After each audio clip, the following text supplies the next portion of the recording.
Hello, my name's Jane Porter and I'm a picture book author and illustrator, and I've just been on an empathy walk. I went with my friend Sarah. When we walk, we normally talk to each other about things we're worried about, and we listen to each other, and a lot of empathising goes on between us, but what we don't normally do so much of is look out for clues about how other people might be feeling. There weren't very many people about at first, but I spotted lots of lost things. A bag shaped like a gingerbread man, a backpack, and then there was a poster on a lamppost asking if anybody had seen a lost brown coat that had great sentimental value. So I thought about how the people that had lost those things must be feeling about it. Then I saw a sign on somebody's door saying, "Knock quietly, baby sleeping," and it made me think about the experience of having a new baby.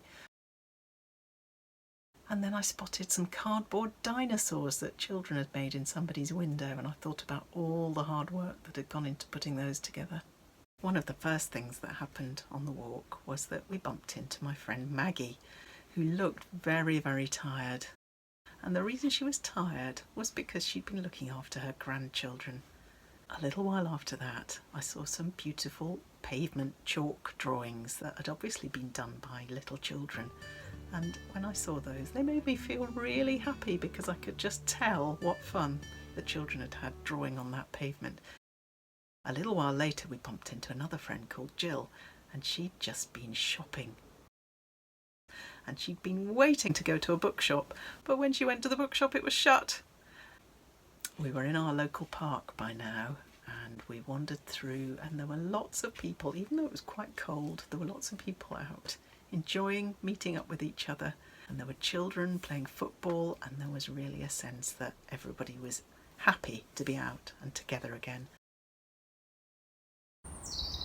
Almost everywhere we looked, there was a bright fuzz of green as leaves were coming out on the trees and cow parsley springing up.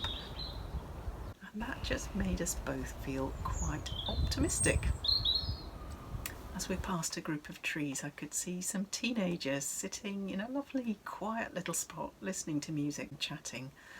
And I thought about how they probably feel quite happy to see each other again, but also possibly throwing yourself back into social life after all this time is not easy for everyone.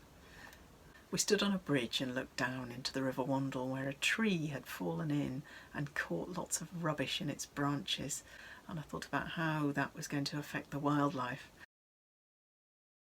Normally I go to the River Wandle cleanups and help get that rubbish out, and we haven't been able to do that for a long time, and I hope that everybody hasn't been too lonely. In my story, The Boy Who Loved Everyone, there's a beautiful illustration by Maisie Paradise Shearing. The main character, Dimitri, is walking home from school with his mum, and he sees an old man sitting on a bench, and you can just tell from the expression on his face that he's really thinking very hard about how the man is feeling. One of the things that really cheered me up all through lockdown was when I went on walks and I found people had left little messages and signs. There are all sorts of examples of that. People drawing hearts in chalk or leaving little luggage tags tied to trees with optimistic messages on.